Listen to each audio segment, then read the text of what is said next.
ముందు వీడియో చూడండి. దావీదు కుమారుడకు ఆమ్నోను ఆమెను మోహించెను. అబ్షాలోను చెల్లెల్ని ముగ్గురు అన్న తమ్ముళ్ళు అక్క చెల్లెళ్ళే కదా. అతడు ఆమెను పట్టుకుని, నా చెల్లి రమ్ము, నాతో శయనించుము అని చెప్పగా, దరిద్రపు స్టోరీ. ఈ స్టోరీ నేను వినాలి. ఏంటి అసలు ఇది ఇంత చండాలంగా ఉంది? ముందు వీలైతే మీ దేవుడు చక్కదనాన్ని చూసుకోండి. మీకు చేతనైతే ఆ బైబిల్ని మార్చన్న రాసుకోండి. చదవలేక చచ్చిపోతున్నా. అమ్మా, మీరు చచ్చిపోవాల్సిన అవసరం లేదు. దాన్ని వివరంగా మీకు అర్థమయ్యే విధంగా నేను ఎక్స్ప్లెయిన్ చేస్తాను. దానికంటే ముందు నేను మీ పురాణాల్లో శివుడు ఋషుల మధ్య జరిగిన ఒక చిన్న సందర్భాన్ని అయితే జ్ఞాపకం చేస్తాను. ఆ సందర్భం యొక్క అంతరార్థం ఏంటో మీరు నాకు చెప్పండి. సరేనమ్మా, టాపిక్ లోకి వెళ్ళిపోతామే. శివుని భక్తులైన ఋషులు హోమం చేయడానికి కట్టెల అవసరం వచ్చి అడవికి వెళ్లి కట్టెలు తెచ్చుకుందామని కట్టెలు తెచ్చుకోవడానికి వెళ్తారు. ఋషులు లేని సమయంలో ఋషులు భార్యల వద్దకి శివుడు నగ్నంగా అంటే తెలుసు కదండి మీకు, ఒంటి మీద నూలు కూడా లేకుండా విభూతి పూసుకొని వారి భార్యల దగ్గరకు వచ్చి నాట్యం ఆడుతూ వికృత చేష్టలు చేస్తా ఉంటాడు. ఇది చూసిన కొంతమంది ఋషుల భార్యలు ఏం చేస్తారంటే అల్లుపోయి పారిపోతారో, ఇంకొంతమంది శివుణ్ణి కౌలిగించుకుని సరసాల సల్లాపాలు ఆడుతా ఉంటారు.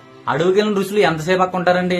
కట్టెలు దొరకంగానే ఇంటికి వచ్చేస్తారు కదా. ఇంటికి వచ్చేసరికి ఋషుల భార్యలు నగ్నంగా ఉన్న శివుణ్ణి కౌలిగించుకుని శృంగార చేష్టల్లో మునిగి తేలుతా ఉంటారు. శృంగార చేష్టలు అంటే తెలుసు కదా మీకు.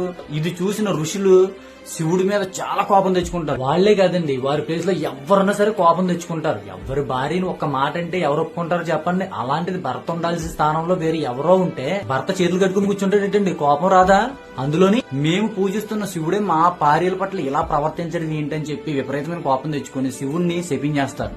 ఆ శాపానికి శివుడు కూడా గురవుతాడు. ఇది నేను చెప్పేది కాదండి, శివపురాణం రుద్ర సహిత 12వ అధ్యాయంలో ఉంది. మీరు చదివి తెలుసుకోండి.